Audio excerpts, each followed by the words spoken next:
Olá, sexto ano, tudo bom com vocês? Bom dia nesse novo dia, nessa nova aula, nossa. Espero que vocês estejam realizando as tarefas, colocando tudo em dia, fazendo todos os exercícios para casa, tirando as dúvidas de vocês na plataforma. Espero que vocês estejam todos bem e todos em casa, tá bom? Hoje nós vamos continuar a nossa correção sobre os sinônimos e os antônimos, o exercício que a gente começou na aula passada, né? Nós vamos terminar agora, vamos terminar de corrigi-lo agora.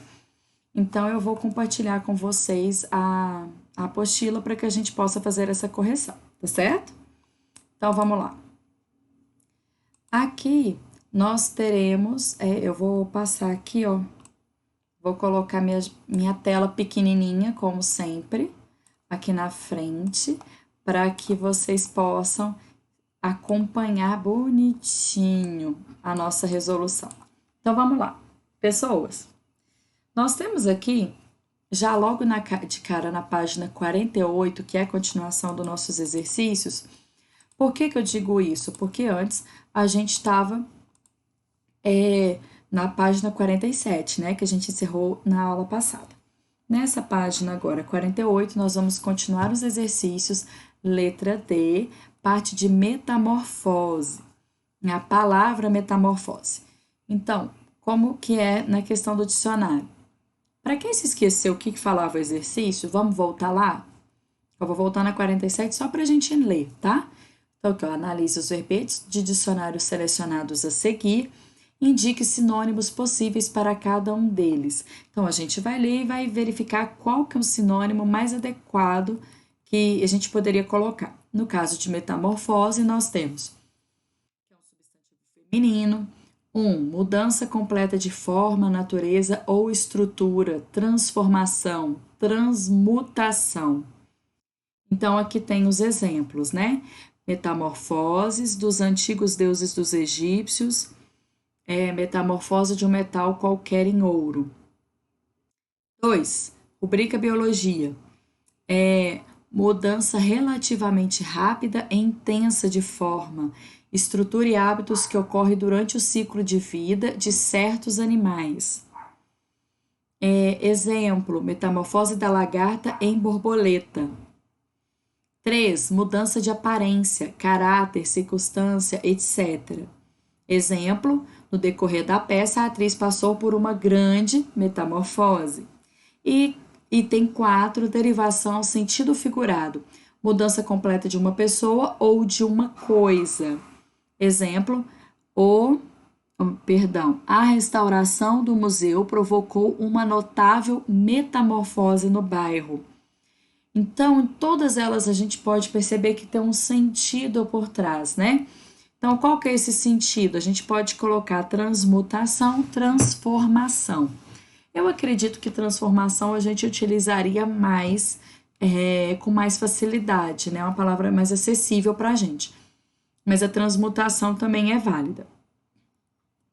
Continuando o exercício, letra E, palavra rápido. É um adjetivo.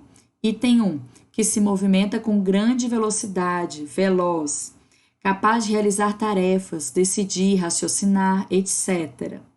Com prontidão, raciocinar e etc. com prontidão, ágil, célere. Então, nós temos aqui exemplo, digitadora rápida. Ele é rápido em cálculos matemáticos. 3. Que assimila, compreende, apreende, etc. em pouco tempo, né? Então, exemplo, raciocínio rápido. 4. Cujo tempo de execução é breve, de curta duração. Viagem rápida. 5. Que possibilita uma ação, uma operação em tempo reduzido. Exemplo, método rápido.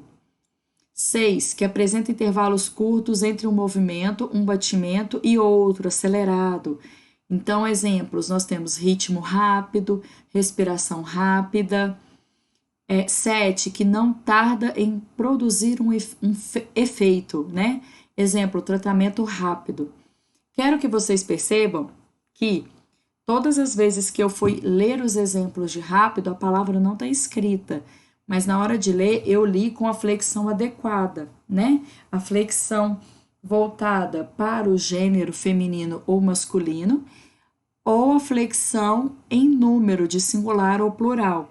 Quero que vocês prestem atenção nisso, porque sempre o adjetivo ele vai estar concordando com o substantivo ao qual ele caracteriza. Isso é de extrema importância para a gente utilizar hoje, tá? Então, qual característica de rápido que a gente poderia perceber que o sentido está em todos? Nós temos aqui, ó, veloz, ágil, célere, acelerado. Todas essas 4 aqui a gente pode utilizar. Acredito que a mais utilizada, que vocês devam ter colocado na hora de fazer o exercício, é o veloz ou acelerado, que é mais comum também da gente usar no nosso dia a dia, certo? Vamos continuar? Então vamos lá. Na página seguinte, nós temos aqui a palavra superfície. Então, superfície vai ficar. Essa página é a página 49, tá, gente?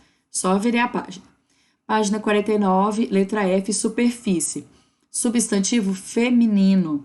Então, esse substantivo feminino, eu vou ter o exterior, a parte externa e visível dos corpos, a face.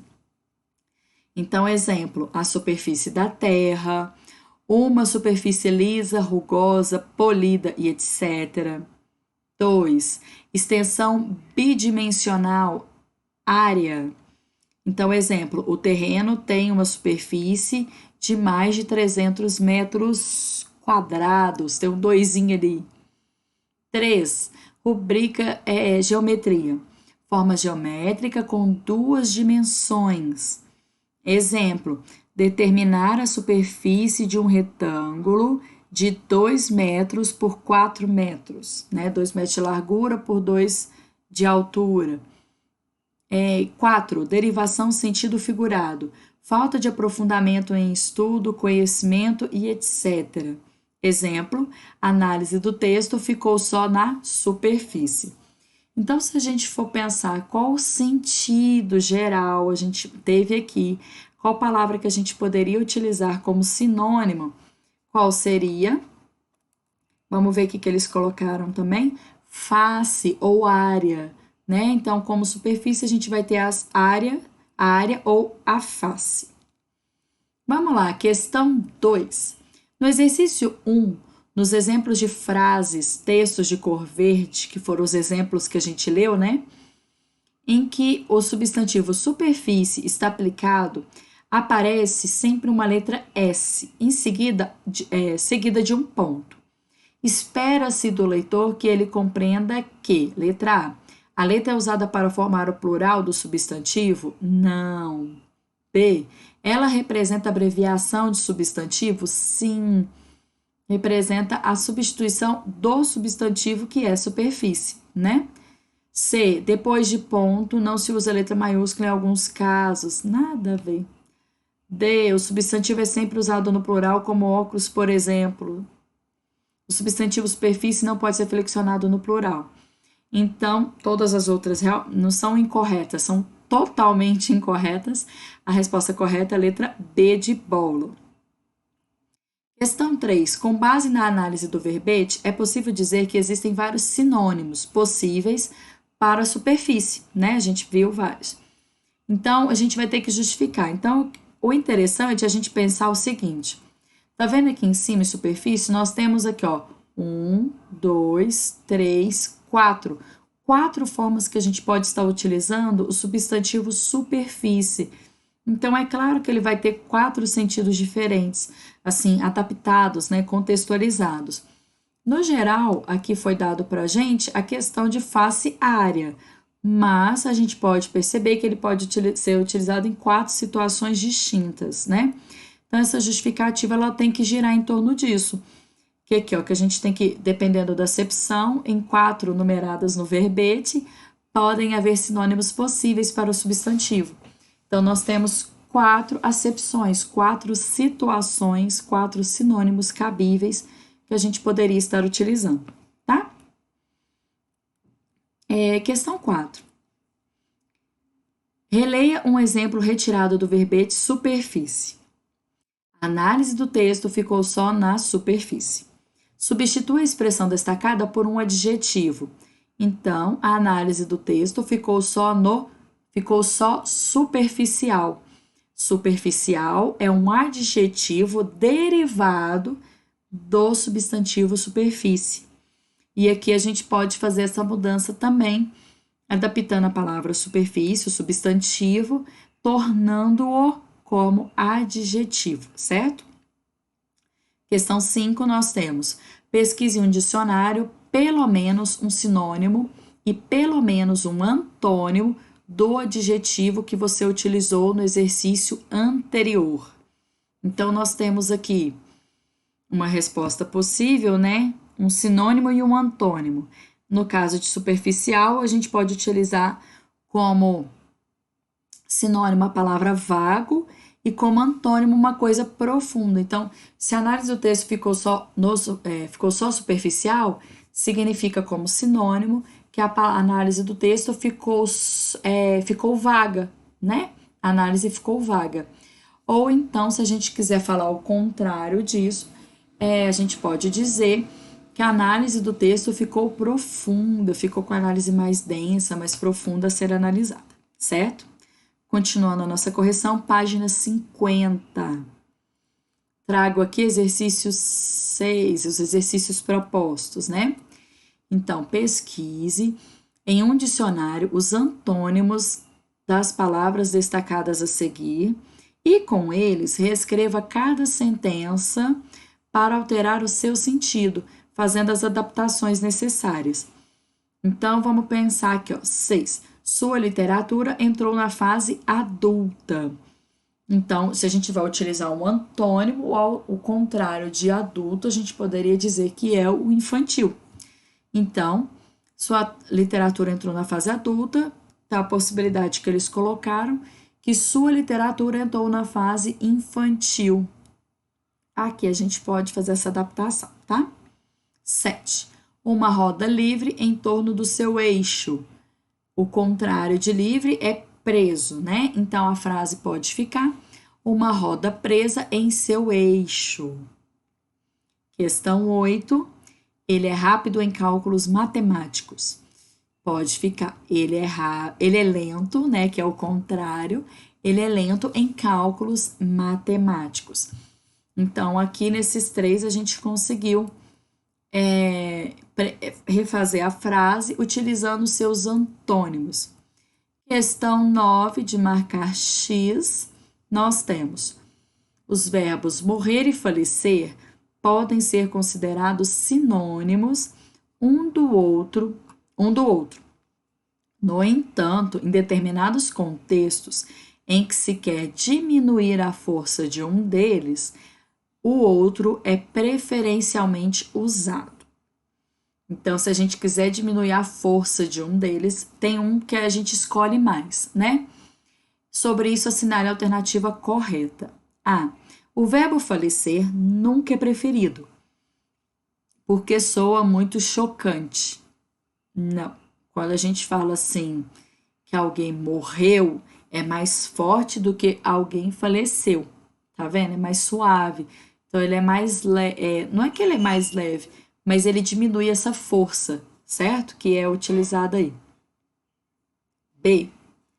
O verbo morrer é sempre preferencial em qualquer contexto. Não. Como eu disse, como o verbo morrer é muito pesado, por diversas vezes é utilizado o verbo falecer, né? Então, letra C. O verbo falecer parece diminuir a força do que a expressão morte vai acarretar, né? Que a morte acarreta. Então, correta, letra C, de casa. Só para ler, para a gente ter certeza. D. Os 2 verbos são antônimos em todos os contextos em que podem ser usados. Olha só, o tanto que essa questão é errada, que no próprio título da questão fala que eles são sinônimos. Então, sem chance deles serem antônimos, né? Letra E. O primeiro desses 2 verbos soa menos chocante que o outro em alguns contextos. Então, o primeiro desses dois verbos é menos chocante. Qual foi o primeiro a ser utilizado? Morrer. Então, você tem que retornar aqui ao início do cabeçalho da questão para perceber que morrer é que foi utilizado primeiro, então isso aqui também está errado. Resposta certa, letra C de casa, certo? Gente, já adianto para vocês. Tarefa de casa vai ser a leitura da página 40 e 41 da apostila, tá? Façam isso, façam essa leitura preparatória para que a gente inicie esses módulos na próxima aula e que todos estejam cientes do que a gente vai falar, certo? Então, beijinho para vocês e até mais. Tchau!